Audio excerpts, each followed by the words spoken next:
G'day viewers, welcome to another edition of Totally Fucked Up Somewhat Later Than Friday. Another weekend edition. Things happen, they do. But hey, one benefit, for want of a better word, of this delay is before I made the video, the verdict in the Zimmerman trial came in. The guy who shot dead the black youth, Trayvon Martin, for feeling threatened by him. Now personally, if I feel threatened by someone, I don't chase him down the street.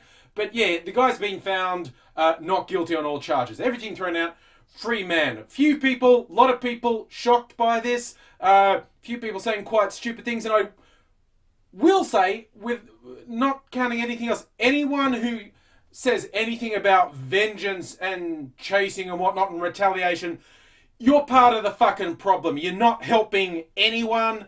You're not helping anyone's memory. You're not protecting any young people in the future, okay?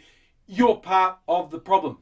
Having said that, when I saw a quote from Zimmerman's lawyer saying Zimmerman's now in fear of his life, that's understandable, but also the irony blindness there. Really? He's worried he could be chased down the street and shot dead when he's not done anything wrong? Wow. I don't know anyone else who would have died feeling like that George Zimmerman would be able to relate to at all. I'm not even going to bother to get into whether or not the infamous Florida stand your ground law is a good idea. I've made my views on gun control extremely obvious in the past. I'm not even going there. But just, if you honestly think that's good, see, if it was actually universally applied, that would be a somewhat saving grace. But when at literally the same time as the Zimmerman trial goes on, another trial, a black woman gets 20 years jail for what she described as a warning shot. Her violent husband, someone she'd had a restraining order against, attacking her in the house. She fired a shot. She didn't hit him. She has no criminal record in her own home, protecting against someone who's got a history of violence against her. The warning shot gets her 20 years jail. In what world is that sane? Well, in Florida. See, Florida, sane, often not in the same sentence when it comes down to it. So that, I would say, is probably my biggest problem with the Zimmerman trial, the complete lack of balance. If you wonder why some people, those who aren't of the favoured levels of society, feel disadvantaged, feel set upon, feel like the system's there to oppress them, not protect them, it's cases like this. And also, not entirely unrelated, a recent case a lot of people have talked about in Texas, where a sex worker was shot dead after she refused to have sex with a guy and refused to give him his $150 back. So he said, that's the old story. You shoot someone dead, there's usually only one version of the story. That's yours. Now, a lot of people who are pro-sex worker rights have put this about as she was shot dead and he got away with it solely because she refused to have sex with him. That is not, strictly speaking, true. Strictly speaking, he was found innocent under a Texas law that she was robbing him because she took the $150. So that's a cheery thought, isn't it? In Texas, you can shoot people dead for $150.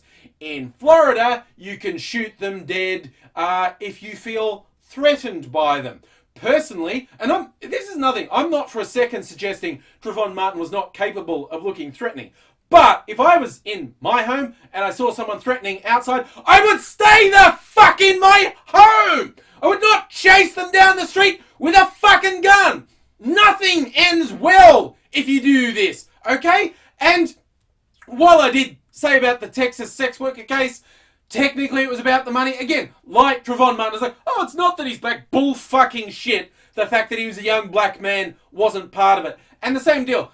A sex worker gets shot dead over $150?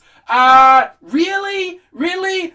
We have the death penalty for $150? It's obviously just someone who's regarded as not worth protecting. Because under the verdict in Texas, sex workers take heart If someone tries to screw you out of your payment, you can shoot them dead, because that's point blank stealing from you. I honestly don't advocate that as a course of action, because I have no illusions as to what would happen to a sex worker who shot dead someone who refused to pay them, because anyone who thinks the law is fair has not really been paying a lot of attention in these things. And speaking of not paying attention, Jesus, don't fuck with Russia. I've talked about it recently, well, I think I've mentioned it a couple times, where it's essentially, it's not just illegal to be gay in Russia, it's illegal to essentially say there's nothing wrong with being gay. You're promoting gay propaganda. Jail for you. And they've upped the ante recently with point blank saying tourists to Russia can be arrested, detained, and then kicked out of the country for acting too gay. I shudder somewhat as to what the standards for that are, because if they're anything like the town where I grew up, people would call you a poofter if you liked women more than beer. So I'm not exactly sure what the standards are in Russia. Also, think about stories I've heard about a lot of people in Southeast Asia where there's very serious penalties for drug possession, including the death penalty. People telling stories about someone approaching them, trying to sell them drugs, and the person saying, I don't want it, I don't want it. And this seller persisting for ages and eventually revealing themselves to be a cop. Like, oh, lucky you didn't buy from me when I was harassing you, because then I would have arrested you. Is that going to happen in Russia? Guys going to come on, let me suck your dick. Come on, just flop it out. Let me suck your dick. And this is a situation where I need AIDSy, because if you think that's far-fetched in a place like Russia, he could basically tell you some terrifying stories about police in Australia. So, personally, again, if you're a gay activist, I would really recommend not going to Russia and trying to test them out, because if they're not persecuting gay people, it's normally if you're a political opponent of our man at the top, or if you're exposing corruption. Yeah, there's a guy called Sergei Magnitsky, probably pronounced that completely wrong, but I'll link you to his story. He and a British journo exposed some corrupt cops who were scamming the system with the tax department, and surprise, surprise, the actual cops that he was exposing for being corrupt arrested him and jailed him. His sidekick is sensibly out of Russia, staying in England. But yeah, our man Sergei is dead now. He had some serious health problems. He was also beaten quite savagely in jail and just left to die. And if you think that's as far as they take it in Russia, expose their corruption, the cops you expose will arrest you and beat you to death. No, they actually charged him with corruption and tax evasion after he was dead and found him guilty. So that's the degree to which Russia says fuck you to the outside world, okay? You will not only get killed for exposing corruption, they will actually find you guilty after the people you exposed have killed you. So seriously, just don't fuck with Russia. But if Russia really wants people not to be gay, I'm not sure. I've thought of a way you could potentially suppress someone's gay urges. I mean, I have rather strong heterosexual urges, but the vision of certain people either having sex or just being naked will put me off. A story that came out in Australia this week. Slightly crazy man I've mentioned before from Queensland, Clive Palmer, made billions out of the mining boom in Australia, wants to go into politics, but he's too friggin' batshit crazy for even the Queensland National Party.